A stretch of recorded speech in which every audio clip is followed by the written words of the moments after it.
first of the world's great religious prophets, Zoroaster, also known as Zarathustra. He's from northeastern Iran. Now, even until this very day, there's a debate that rages on over the exact date of his origin. Now, up until the late 1980s, early 1990s, the date was given as the 6th century BC, in sync, running parallel, contemporary with the height of classical Greece and the birth of the Roman Republic. However, scholars and historians today believe that the date it's much earlier, somewhere between 1500 and 1200 BC. These recent viewpoints have been formulated from the language style that Zoroaster uses, as well as the Neolithic or Stone Age imagery found in his teachings. Now, these teachings are preserved in 17 hymns of esoteric mantra-like poetry.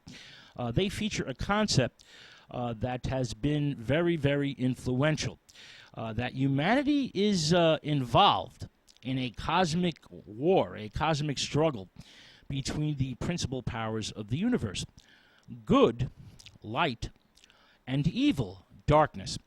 Zoroaster, which is his Greek name, considered himself the envoy or emissary of the god of light, the wise lord, Ahura Mazda. Zoroaster has a vision. He sees the god, he sees Ahura Mazda, and is personally set apart from the rest of humanity. In order to set the faithful choice between good and evil before us all. This choice is very, very important because each individual must decide which side he or she is on, and must align themselves with one of the contending forces, good or evil, light or darkness. Our eternal destiny, according to Zoroaster, depended upon this cosmic choice and the consequences involved in that choice. Now, upon death, according to Zoroastarianism, an awful ordeal must be endured by all of us: the crossing of the bridge of the separator, or the Sinvat. The faithful devotees of the wise Lord, Ahura Mazda, are escorted or guided across the bridge by none other than Zoroaster himself, and they will not be burned or scorched by the molten metal and hellish fire. The just will then abide in the house of song and dwell in the palaces of the wise Lord forever. Now the wicked, the unjust, the doomed, and the damned, well, they're scorched and burned by the fire and molten metal as they cross the bridge. And they go to the house of the lie. Go directly to the house of the lie. Do not go to jail. Go to the house of the lie. Now, the bridge of the separator is an ancient primordial Iranian concept, a type of spiritual ritual fitness test, purity test of the dead, in order for them to enter the next world. This primordial concept is adapted by Zoroaster in an afterlife test of allegiance to Ahura Mazda, the wise Lord, the good God. The dualism of Zoroaster's teachings is filled with a strong sense of moral character, the cosmic struggle, the war between the forces of light and darkness, life and death. This first prophet designates the enemy spirit Angra Manyu. He calls Angra Manyu the lie, or Duris. He also offers all of us the freedom of choice and a good measure of human free will, which is unique in the history of religions. Back then and even today, it is very unique indeed. There's a precise theological logic to Zoroastrianism. I've always found this religion endlessly fascinating, because an individual is responsible for his or her own salvation. Zoroaster's own role is that of a prophet. He can lead the faithful to spiritual safety, but he doesn't claim to be a god and doesn't have the personal power to save anyone. Now, in later Zoroastrianism, the afterlife destiny of the individual is described in greater detail.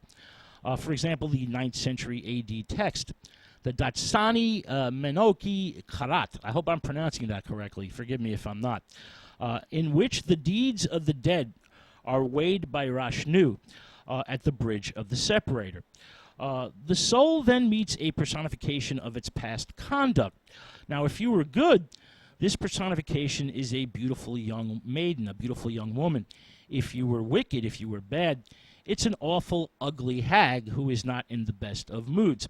And the condemned, well, they have to go with the hag directly to hell. Do not go to jail. Go directly to the house of the lie. Now, Zoroastrian dualism was not thought to be an eternal conflict between good and evil, because ultimately it was believed that the wise Lord, Ahura Mazda, would defeat or overcome the Angra Mainyu, the evil one. There's an elaborate eschatology involved here with the coming of a Messiah-like savior known as Sao Shanyans. I hope I'm pronouncing that one right. Who would resurrect the dead for judgment.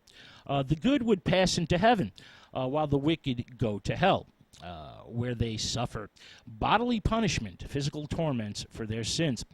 But this punishment is not eternal, and their torment has a cosmic purpose. That purpose is spiritual rehabilitation and spiritual purification. Because after the condemned have paid their cosmic debt, have paid the price to the light and to the wise Lord, their sins and evil deeds are forgiven. The damned are remade, reborn, transfigurated into excellent souls. And they're given a clean spiritual slate, a clean spiritual bill of health. Their souls now purified by suffering, and their sins forgiven by the wise Lord. Those who in life chose the wrong side, the side of evil and darkness, instead of good and light, well, they can now enter paradise and dwell in the eternal presence of the wise Lord, Ahura Mazda. Their sins, their evil, now purged and forgiven. All right, that's it for part one of a brief history of sin and salvation. Part two will be available only on our website.